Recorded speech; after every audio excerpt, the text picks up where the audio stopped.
So Pokemon Legends EA came out almost a couple weeks ago and gave a ton of Pokemon cool new Mega Evolutions. One of these Pokemon was Starmie, and it looks...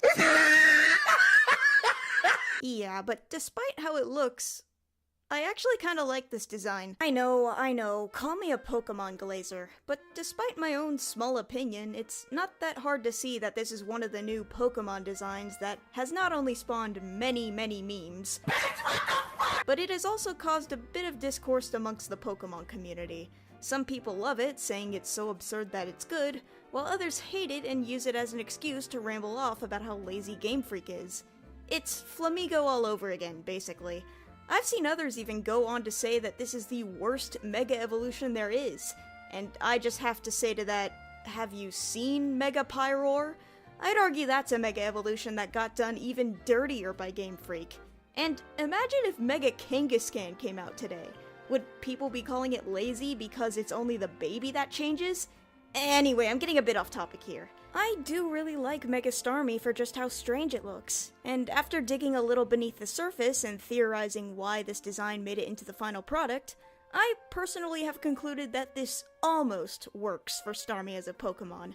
I genuinely think this design could have been executed in a far better way if put through just a few more drafts. It's similar to how I feel about Mega Feraligatr and its hood fin thing that's meant to give it a bigger head. It's a cool idea, it's just not executed in a way that most fans may have liked. But to understand Mega Starmie, we have to first take a look at Staryu. Many of Staryu's early Pokédex entries talk about its regenerative abilities and how it can regrow limbs as long as its red core center is still intact. So, just like how a starfish in real life regenerates, with the added detail of its red core being like this central brain or heart of the Pokemon, Pokemon Crystal is where it gets interesting though. It states, when the stars twinkle at night, it floats up from the sea floor and its body center core flickers. Sapphire and Alpha Sapphire reinforce this idea by adding a new interpretation as to what this nightly ritual Staryu partake in could mean.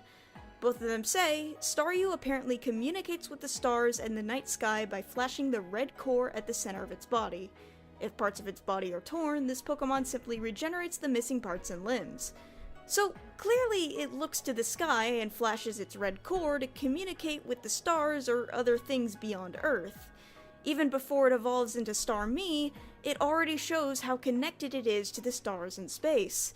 And it's in Starmie's Dex entries where those connections to space become even more present. In Fire Red, it just says the quiet part out loud by stating, this Pokemon has a geometric body. Because of its body, the locals suspect that it is an alien creature. Starmie's symmetrical shape is brought up a few more times in the Dex entries, but the most consistent detail that is brought up is how its core glows as it looks to the night sky. As an example, both Ruby and Omega Ruby's entries state, Starmie's center section, the core, glows brightly in 7 colors. Because of its luminous nature, this Pokemon has been given the nickname, the Gem of the Sea. You know, with this detail in mind, it just makes me want to never ask a Starmie trainer what their nights are like, because it might just look like this. But there is a purpose to this Pride Parade light show that Starmie put on every night. Pokemon Crystal's Dex entry states, it is said that it uses the 7-colored core of its body to send electric waves to outer space. And in Black and White 2, its core shines in many colors and sends radio signals into space to communicate with something. So at this point, it's very well known that Starmie is communicating with the stars above. So many believe that Starmie, and by extension Staryu, came from outer space. It's not very far-fetched for Pokemon standards either. Cleffa and its evolutions have many entries that support the idea that they came from either a meteor or even the moon itself. And it's this very alien origin that leads into its Mega Evolution. Mega Starmie has only one Pokédex entry so far, and despite how little we have, it manages to say an awful lot. The Legends ZI Dex entry states, its movements have become more human-like. Whether it's simply trying to communicate or wants to supplant humanity is unclear. So, the power of Mega Evolution makes Starmie more human-like in both appearance and movements.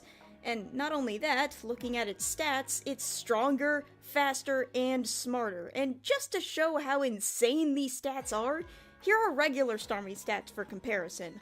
So Starmie might be communicating with the stars not only to keep in contact with where they are originally from, but to replace humanity altogether? Mimicking humans to the best of their ability by utilizing Mega Evolution energy to give themselves these uncanny yet symmetrical appearances. Cool, I guess. And just by that realization alone, Mega Starmie's design suddenly makes more sense. The idea of aliens mimicking and replacing humans is a popular trope in sci-fi media, and has been for a while now. Not just in Western countries, cause even Japan loves itself some crazy alien media. I mean, hell, we've just seen a recent example of this in another game released from this year. Quick spoilers for Silent Hill F, so skip to this timestamp here if you don't want to see one of the endings. You good? Alright, let's go. Silent Hill F's joke ending revolves around all the events of the game being tossed up to UFOs, which snatch up humans and replace them with aliens in order to invade the Earth. Even the fog monster ends up being this robot made by Junko to detect the aliens, so it was never a threat at all, yay! And this is a game that takes place in 1960s Japan, so it perfectly fits the humor that was popular at the time, and also makes this game a true Silent Hill game. It even has the dog! Getting back on track, I've also seen Mega Starmie be equated to an Earthbound reference, an Ultraman reference, and even an Evangelion reference, so it just goes to show how much the design fits from a Japanese media point of view, even if these references weren't intentional. Now, do I think the design should have leaned a bit harder into the space and alien aspect of Starmie as a whole? Yes, absolutely. And I think just stretching out its arms and legs was truly the only way to convey the whole human-like appearance thing. I think any more changes to this aspect of the design would have made Starmie into a fucked-up-looking Pepsi Man. Honestly, I think giving Mega Starmie something like a cape made of stars, or more appendages on its back, could have done wonders for this design. Any simple addition could have made the silhouette more appealing. But this is what we got, and honestly, I'm okay with it. Just a goofy star alien that may or may not want to usurp humanity one day. But as a final note, seeing as we're on the topic of Mega Evolution, I want to propose a theory.